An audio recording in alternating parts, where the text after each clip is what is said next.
Hello, and welcome back to the English Learning Podcast. I'm your host, Jason. And I'm Julia, your co-host. We're so happy to have you with us today. If you're trying to improve your English speaking skills, this episode is just for you. Today's topic is something many English learners need to hear. Don't speak perfect English, speak real English. That's right. So many learners focus too much on being perfect grammar, perfect pronunciation, perfect vocabulary. But here's the truth. In real life, people don't speak perfect English. They speak real English simple, natural, and relaxed. That's what helps you connect with others and express yourself confidently. Exactly. Think about it. Do native speakers speak like grammar books? Not at all. We say things like gonna, wanna, or lemme, and we even make little mistakes, and that's totally normal. So, in this episode, we're going to talk about why it's more important to speak real English than perfect English. And don't worry, we'll give you practical tips, real examples, and even a little practice. Whether you're a beginner or already on your English journey, we want you to feel relaxed, confident, and ready to speak, not afraid to make mistakes. All right, let's get started. First, let's talk about a big problem many learners face: the myth of perfect English. So, Julia, let's talk about something a lot of English learners believe: the idea that they have to speak perfect English all the time. What do you think about that? Honestly, Jason, I think it's one of the biggest things holding people back. Many learners believe they shouldn't speak until their grammar is 100% correct or until their accent sounds native, but that's not realistic or helpful. Absolutely. I've met so many learners who are afraid to open their mouths because they don't want to make a mistake. They wait and wait, trying to be perfect, and in the end, they stay silent. Yes. And here's the truth. Even native speakers don't speak perfect English.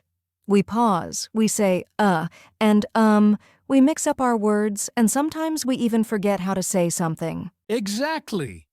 And nobody corrects us because that's just how people speak in real life.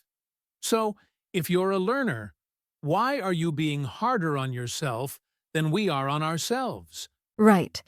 It's like trying to write a perfect book before you've ever written a sentence. You learn to speak by speaking, not by waiting to be perfect. I love that. You know, I remember a student I had a few years ago. Her name was Anna. She knew a lot of vocabulary and grammar rules, but she was afraid to talk. She always said, "What if I make a mistake?" Oh, I've heard that so many times. So one day I said, "Anna, just speak. Make mistakes. I want you to speak bad English today." And you know what? She laughed, relaxed, and spoke more in that one class than ever before. Her confidence changed just because she stopped chasing perfection. That's beautiful, and it's true. When you stop focusing on perfection, your real learning begins. You get more comfortable, and that comfort leads to better fluency over time. Another problem is that some learners think native speakers will judge them for mistakes. But guess what? Most people will respect you more for trying, especially if English isn't your first language. Yes, most English speakers are kind and patient. We don't expect you to speak like a professor. We just want to understand you and have a conversation. So here's a simple truth. Making mistakes is not a sign of weakness. It's a sign that you're learning. And the more you practice, the more natural your English will become. I agree 100%. So, if you're listening to this and feeling nervous about speaking, stop waiting to be perfect. Speak now. Speak often. Speak with joy. Well said, Julia. All right, now that we've busted the myth of perfect English, let's talk about what real English actually means and why it's what you should aim for. All right, Jason, we've talked about why perfect English isn't necessary. Now let's dig into this question. What exactly is real English? Great question, Julia. Real English is the kind of English people actually speak in daily life. It's not always formal, it's not always grammatically perfect, but it's natural, relaxed, and clear. Right. Real English is what you hear in everyday conversations at the coffee shop, in the office, on the street, or even when friends are chatting. It's full of expressions, contractions, and shortcuts. Exactly. Let me give a quick example. A textbook might say, I am going to visit my grandmother this evening. But in real life, most people just say, I'm going to visit my grandma tonight. Yes. And that second sentence sounds more casual, more natural, and that's what people actually say. Real English is full of phrases like gonna, wanna, lemme, gotta, and so on. Also, real English often includes small words that don't mean much, like, like, or kind of. They help make speech flow more naturally. And it's not just words. Real English includes how we say things. The tone, the speed, the rhythm we speak in chunks or short phrases, not one word at a time. Exactly. Native speakers often connect their words. For example, we say, did you eat? But it sounds like, did ya eat? Or, what are you doing? Becomes, what you doing? So if you're listening and thinking, I don't understand native speakers, don't worry. It's probably because they're speaking real English, not slow textbook English. And that's totally okay. The good news is you can learn real English by listening more and practicing with real materials like this podcast. That's why it's important to focus not just on rules and grammar, but also on how English is used in real life. That's the kind of English that will help you in conversations, jobs, travel, everywhere. So remember, real English equals natural English. It's simple, clear, and confident, not perfect or fancy. All right, so now that we know what real English is, let's compare it to textbook English and talk about how to spot the difference. Okay, so now let's look at a very common question English learners have. What's the difference between real English and textbook English? That's such a good topic, Jason. I think most of us start with textbook English when we first begin learning, and that's okay. It gives us the basics. Definitely. Textbooks teach grammar rules, vocabulary, and sentence structure. They say things like, hello, how are you? I am fine, thank you. And you? That's the classic. But let's be honest, when was the last time you heard two people say that in real life? Almost never. In real conversations, people say, hey, how's it going? I'm good. You? Exactly. Real English is more casual, more flexible. It reflects how people actually speak, not how we're supposed to speak in perfect sentences. Also, textbook English usually doesn't teach idioms, slang, or natural expressions. For example, a textbook might teach, I am very tired, but real English might be, I'm beat, I'm wiped out, I'm totally exhausted. Or instead of, it is raining heavily, we say, it's pouring. It sounds more real and expressive. Another thing, textbook English often feels too formal. You don't need to speak like a business letter every time. You can say, hey, not just hello, or thanks, instead of thank you very much. And here's something important for our listeners. You don't have to throw away what you learned in textbooks. Just add real English on top of it. Mix both. Yes, use the grammar you've learned, but don't be afraid to sound natural. If someone says, what you doing later? Now you'll know that it means, what are you doing later? So, in summary, textbook English equals clean, correct, but formal and not always natural. Real English equals casual, simple, and sounds the way people talk in everyday life. And remember, both types have value. But to communicate well, real English is your best friend. Coming up next, we'll talk about why mistakes are actually helpful and how they make you a better English speaker. So, let's talk about something really important, making mistakes. A lot of learners are afraid of them, right? Oh, totally. Many learners think, if I make a mistake, people will laugh at me, or I'll sound stupid. But that's just not true. Yes, mistakes are a natural part of learning. In fact, they're one of the best ways to learn. Every mistake gives you feedback. It shows you where to improve. Exactly. Think about how babies learn to speak. They don't wait until they know every word. They just speak. They say things wrong, and people gently correct them. That's how they grow. I love that. And honestly, even native speakers make mistakes. We forget words, we use the wrong tense, or we mix things up and we just keep going. Right. Nobody says, "Oh no, you used the wrong verb. You failed." No, we just keep the conversation going. So, if you're a learner, here's the truth. Don't be afraid to make mistakes.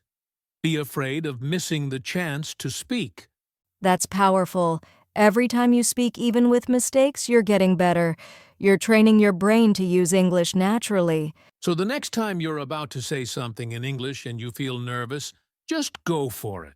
Mistakes mean progress.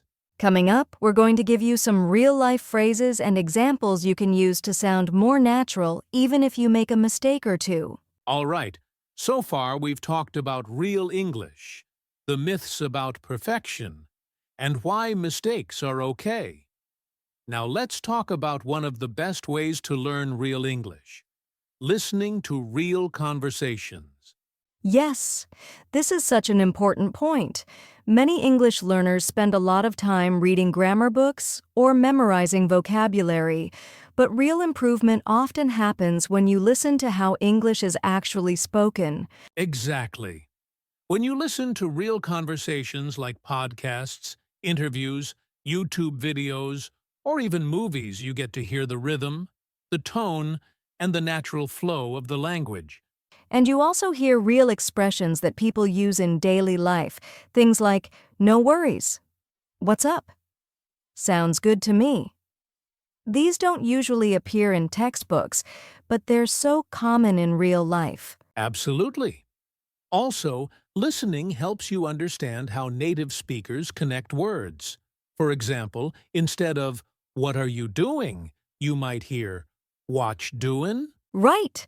And the more you hear it, the more you get used to it, your ears start to recognize patterns. You don't even have to understand every single word to learn. That's a great point. Even if you only understand 60 to 70% of what you hear, you're still learning. Your brain is working in the background, noticing pronunciation, tone, and sentence structure. And here's a tip for our listeners. Don't just listen once. Listen to the same conversation multiple times. First, just enjoy it. Second, listen for new words. Third, try repeating the sentences out loud. Yes, that technique is called shadowing. It means you listen and repeat right after the speaker, almost like an echo. It helps you sound more fluent and natural. And remember, it's okay if you don't sound perfect at first. You're training your ears and your mouth at the same time. That's how real learning happens. So, whether you're listening to this podcast, watching a show, or chatting with friends, just keep your ears open. Real English is everywhere. And the more you listen, the more confident you'll feel. Your speaking will improve naturally because you're feeding your brain real English input. Up next, we'll give you some simple ways to practice real English every day, even if you don't live in an English-speaking country. Now let's talk about something super practical using simple, natural phrases. Because sometimes learners think they need to sound smart to speak good English. Yes, I hear this a lot. Learners try to use long or complicated words to sound fluent. But in real English, native speakers usually keep it short and simple. Exactly. For example, instead of saying, I am unable to attend the meeting today, a native speaker might just say, I can't make it today. Right. Or instead of, I will attempt to finish the report, you can just say, I'll try to finish the report. That sounds much more natural, and it's easier to understand too. Speaking simply doesn't mean your English is weak, it means it's clear and confident. Also, natural phrases are used every day. Things like, no problem, take care, that's fine, sounds good. These make your English feel friendly and real. Here's a fun tip for our listeners. When you hear a phrase you like, write it down. Keep a small notebook or use your phone. Then try to use those phrases in your own conversations. I love that idea. And when you use these phrases often, they become part of your speaking style. You don't have to think about grammar, the sentence just comes out naturally. So don't worry about sounding fancy. Focus on sounding natural and comfortable. That's how real communication works. Coming up next, we'll give you some easy ways to practice real English in your daily life, even if you're not living in an English-speaking country. So now that we've talked about simple, natural phrases, let's go one step further. How can you practice real English in your daily life? Good question. Many learners say, I don't live in an English-speaking country or I don't have anyone to practice with. But guess what? You still have options. Absolutely. One of the best ways is to talk to yourself in English. It sounds funny, but it really works. You can describe what you're doing. I'm making coffee. I'm going for a walk. It's a nice day today. Yes, and you can also practice thinking in English. Instead of translating from your native language, try forming your thoughts in English even if it's simple. That builds fluency. Another great idea. Record yourself speaking. Pick a topic like my favorite food or what I did today, and speak for 1 or 2 minutes. Then listen back and notice how you sound. That helps you hear your pronunciation and find areas to improve, just like a coach reviewing a game. Here's another one. Language exchange apps. You can find people online who want to learn your language, and in return, you speak English with them. Also, watch videos with subtitles. First, listen with subtitles in your language, then switch to English subtitles, then try without any. It trains your ears step by step. One more fun idea, shadowing. Play a podcast or video and repeat what the speaker says, like an echo. You're copying real speech, rhythm, and intonation. So the key is, make English part of your daily routine. You don't need a classroom, you just need small daily practice. Coming up next, let's talk about something we all love. Fun. Yes, we'll share how real English learning can be fun and full of joy. Let's talk about something that stops many learners from speaking overthinking. Oh yes, that voice in your head that says, is this the right word? What if I say it wrong? What if they don't understand me? And then, you say nothing at all. Exactly. Overthinking can freeze your confidence, but the truth is communication is not about perfection. It's about connection. Well said. If your message is clear, that's enough. People don't care if your grammar is perfect. They care about your meaning, your tone, your smile. So the best advice? Just speak. Don't try to build a perfect sentence in your head. Say what you can with the words you know. And if you get stuck, it's okay to pause, smile, and try again. That's what fluent speakers do too, even in their own language. The more you speak without fear, the faster you'll grow. So remember, don't overthink, just speak. You've got this. Coming up, let's bring the joy back to learning. We'll talk about how to make English learning fun and enjoyable every single day. Let's talk about something really useful, how to use real English in different everyday situations. Yes, English sounds different depending on where you are or who you're talking to. For example, the way you talk to a friend is different from how you speak to a teacher or at work. Right. With friends, you might say, "Hey, what's up?" Or, "Want to hang out later?" But at work, it's more like, "Could we schedule a meeting?" Or, "Please let me know if you need help." And don't worry if you don't get everything perfect. Using simple, natural phrases that fit the situation is what really matters. Exactly. The more you practice real English in different situations like shopping, traveling, or at school, the more confident you'll become. And the great news? You don't need to memorize complicated sentences. Just listen, observe, and try to use what feels natural. So remember, real English is about being yourself and adjusting to your situation. Coming up next, we'll wrap up with some final tips to keep you motivated on your English learning journey. All right, Julia, as we come to the end of today's episode, let's leave our listeners with a powerful message. Yes, if there's one thing to remember, it's this: progress is more important than perfection.